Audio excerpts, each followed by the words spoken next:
40 বছরের অভিজ্ঞতা। 4টা লাইনে বলেন। নাম্বার 1, তোমার রাগ তোমার জীবনের সবচেয়ে বড় শত্রু। দেখবা সফল প্রত্যেকটা মানুষ বদরাগী না, রাগী না, তারা পরিস্থিতিকে হ্যান্ডেল করতে জানে, নিয়ন্ত্রণ করতে পারে। নিজের রাগ হইছে, ক্ষোভ হইছে, সেটাকে সুন্দর করে এমন ভাবে ট্যাকেল করবে যে যেই কারণে রাগ হয়েছে ওইটা পরে তার জন্য অভিশাপ হবে না, ওটা তার জন্য সাপে বর হবে। সো নিজের রাগ কন্ট্রোল করতে হবে, নাম্বার 1। নাম্বার 2, স্বপ্ন দেখতে হবে। কথায় বলে না, মানুষ তার স্বপ্নের সমান বড়।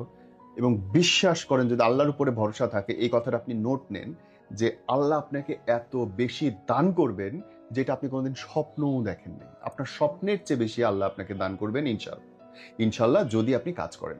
সো স্বপ্ন দেখার সময় অনেক বড় স্বপ্ন দেখবেন যে আমি এত বড় হব, তাইলে ওই এত বড় হবেন এই জন্য আপনি কাজ করতে শুরু করবেন এবং ইনশাআল্লাহ আপনি অত বড়ই হবেন। নাম্বার 3, কোনোদিন নিজেকে অন্যের সাথে তুলনা করবেন না।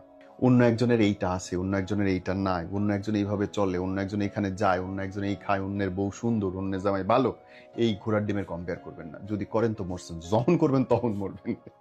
অন্য মানুষের সঙ্গে তুলনা করলে কোনোদিন সুখে শান্তিতে থাকতে পারবেন না, কোনোদিন বড় হইতে পারবেন না, কোনোদিন নিজেকে খুঁজে পাবেন না।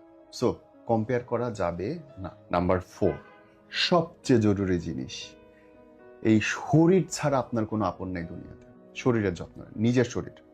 আপনার হাজবেন্ডের যত্ন নেবেন আপনি, আপনি পড়ে যাবেন, 3 মাস পরে বিছানায় পড়ে থাকবেন, আপনাকে বাইর করে দেবে। এটা রিয়ালিটি। কেউ আপনাকে দেখবে না।